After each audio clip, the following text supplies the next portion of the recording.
Hello, my name is Niura Madruga, and I'm going to talk about vaccine during Ebola outbreak. Some years ago, a virus called Ebola appeared on the borders of three of the poorest West African nations. It has 6 strains. Their symptoms were fever, headache, vomiting, muscle pain, red eyes, and bloody diarrhea. In some situations, people survived, but only a few percent.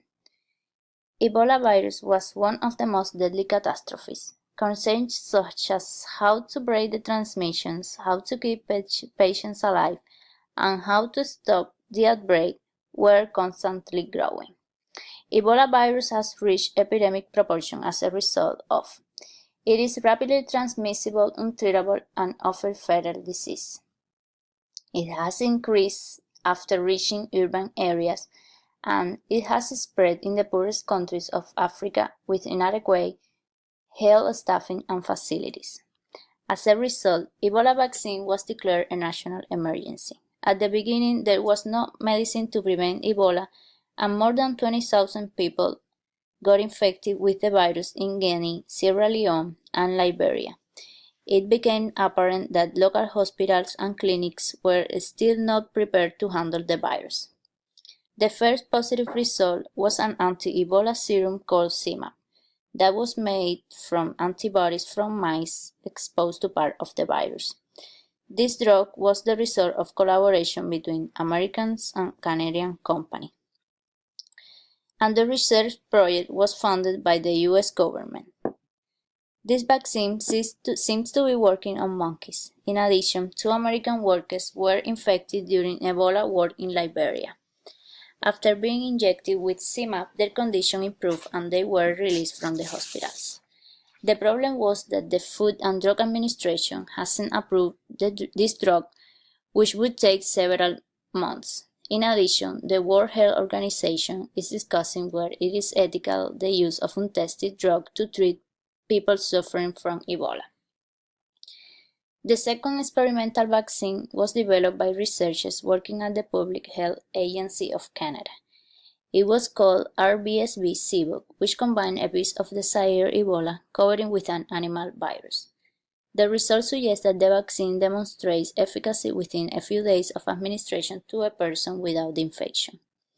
This vaccine works only for Zaire, which is one of the most deadly strains of Ebola. People who were injected high dose of the vaccine start showing side effects.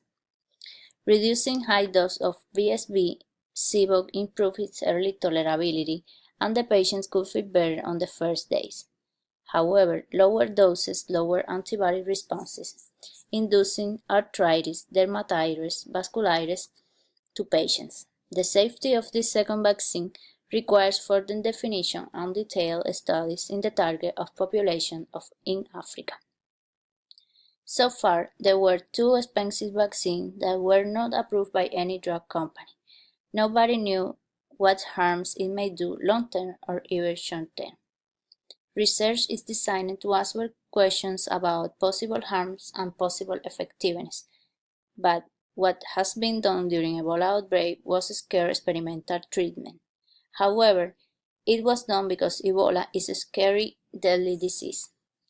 The world, especially that part of the world suffering from Ebola, need to know if there could be an effective treatment as well as an effective prevention in the form of vaccine. There is still no licensed vaccine, but because this vaccine is so effective and license takes time, specialists have to continue the study until there are no more cases of Ebola in West Africa. However, the possibility to create a vaccine able to protect against the several strains of Ebola and Marburg, it is impossible because the vaccine was spliced into the spine and could bring a lot of side effects. Conducting a writing research paper helped me to discover an interesting topic. Then, I learned to turn my topic idea as a question and identify the main concepts or keywords in my questions. At the same time, I learned how to get enough information available to complete the project using a book, article, reports, movie, and website, it was really necessary to get how reliable the source was. Finally, I discovered why it was significant to me and how to apply it for future works. Well, I hope you like it and thank you for your time. Bye.